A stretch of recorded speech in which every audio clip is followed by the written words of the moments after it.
ڈاکو پہ بات ہو رہی تھی, تو ڈاکو پہ یہ بات ہو رہی تھی کہ اس کو شریعت نے ایک دفعہ مہلت دی ہے کہ گرفتاری سے پہلے اگر توبہ کر لے, اور تو صرف وہ توبہ تو اللہ تو قبول کرے گا, لیکن پبلک جب قبول کرے گی جب آثار سے ظاہر ہو جائے, تو پھر اللہ فرماتے ہیں پھر یہ سزا نہیں ہے. لیکن جو اس نے حقوق العباد ضائع کیے اس کی سزا پھر بھی ملے گی, وہ توبہ سے معاف نہیں ہوں گے. جیسے ڈاکو نے کسی کا قتل کر دیا, اب کیا ہے کہ وہ 6 مہینے ابھی گرفتاری ہوئی نہیں تھی اور اس نے توبہ کر لی, تو اب ڈاکوؤں والی سزا تو نافذ نہیں ہوگی. لیکن جس بندے کو مارا ہے اس کو قصاص کا اختیار بہرحال, بولو بھائی, رہے گا. قصاص کا حق اس کو رہے گا. بھائی تمہارا بندہ مارا ہے, توبہ کر لی آخرت میں نہیں, لیکن تمہارا حقوق العباد ہے نا, یہ تو تمہارا بندہ مارا, تم اس کو مار سکتے ہو, تو یہ رہے گا. اور اگر گرفتاری کے بعد اس نے توبہ کی ہے تو پھر توبہ قبول. آخرت میں پھر بھی یہ یاد رکھو, دنیا کی سزا نافذ, آخرت کی توبہ تو ہر وقت قبول ہے. کچھ بھی کر لے آخرت میں تو اللہ معاف کر دے گا. دنیا کے حکام اور ہیں. تو اس میں نے بات شروع کی تھی کہ دیکھو جرائم کے بارے میں ہمیں پہلے تو یہ دیکھنا ہے کہ اللہ کی نظر میں ہم کسی کو مجرم قرار دے رہے ہیں شریعت کی روشنی میں نا, تو اس میں پہلے تو یہ دیکھنا ہے کہ اللہ کی نظر میں یہ جرم کتنا بڑا ہے.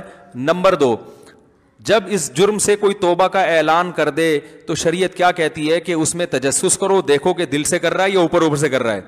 اگر شریعت کہتی ہے کہ دل سے کر رہا ہو یا اوپر سے کر رہا ہو, آپ کو اتنی گہرائی میں جانے کی اجازت نہیں ہے, تو آپ کو یہی فیصلہ کرنا ہے کہ یہ تبدیل ہو چکا ہے. آپ ماضی پہ آپ اس کو تانا نہیں دے سکتے.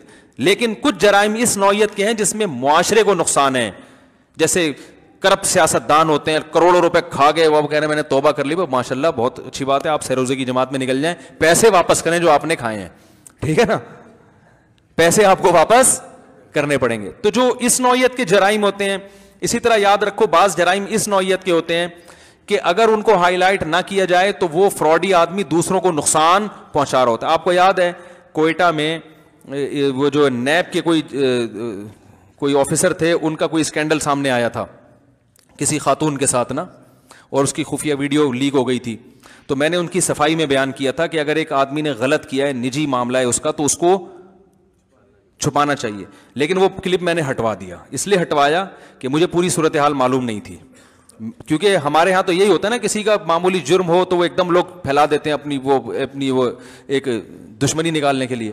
لیکن جب لوگوں نے مجھے بتایا کہ وہ تو اینٹی کرپشن یعنی کرپشن ختم کرنے کے لیے تھا نا, اور اس خاتون کی مجبوری سے ناجائز فائدہ اٹھا رہا تھا, تو ایسے لوگوں کو کے جرم کو ہائی لائٹ کرنا چاہیے.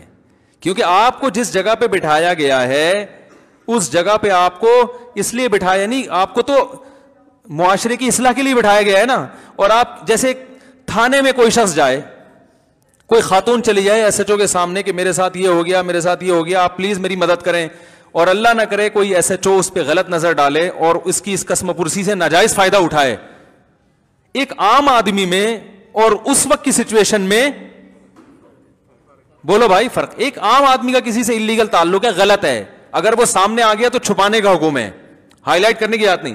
لیکن ایک آدمی کو حکومت نے بٹھایا ایسی جگہ پر ہے کہ اس کا کام ہے یہ کہ وہ لوگوں کے ساتھ تعاون کرے, تو وہ ایسے مجبوری سے غلط فائدہ اٹھائے گا تو پھر اس کو ہائی لائٹ کیا جائے گا کہ یار تمہیں یہاں بٹھایا اس کام کے لیے. وجہ اس کی ہے کہ اگر آپ اس کے جرم کو نہیں اٹھاتے, لوگوں کے سامنے نہیں لاتے, تو آج ایک عورت کو برباد کیا اس نے, کل 10 اور عورتوں کو برباد کرے گا. وہ سمجھ میں آ رہی ہے بات کہ نہیں آ رہی ہے؟ جیسے یہ روحانی عامل بھی ایسا کرتے ہیں, بعض روحانی عامل یہ کرتے ہیں کہ وہ بھی خواتین تعویذ کے بہانے جاتی ہیں اور وہ ان سے مس یوز کرنا شروع کر دیتے ہیں, ان کی مجبوری سے ناجائز فائدہ اٹھاتے ہیں. ایسے شخص کو لانا چاہیے چینل پہ, ٹھیک ہے نا, اس کا گناہ چھپانے کا حکم نہیں ہے, اس کو تو لاؤ فوراً چینل پہ ننگا کرو, لوگوں کے سامنے برہنہ کر دو, اس کو بتاؤ دیکھو یہ کیا مذہب کے نام پہ عورتوں کے ساتھ کیا کر رہی ہے. باقی کسی کا نجی معاملہ ہو بھائی, کوئی جتنا بڑا جرم کر لے تو اللہ ستار ہے, ستاری کو پسند کرتا ہے. جتنا دوسروں کے عیبوں پہ پردہ ڈالو گے اتنا چھپاؤ جتنا اپنے عیبوں کو چھپانا چاہتے ہو.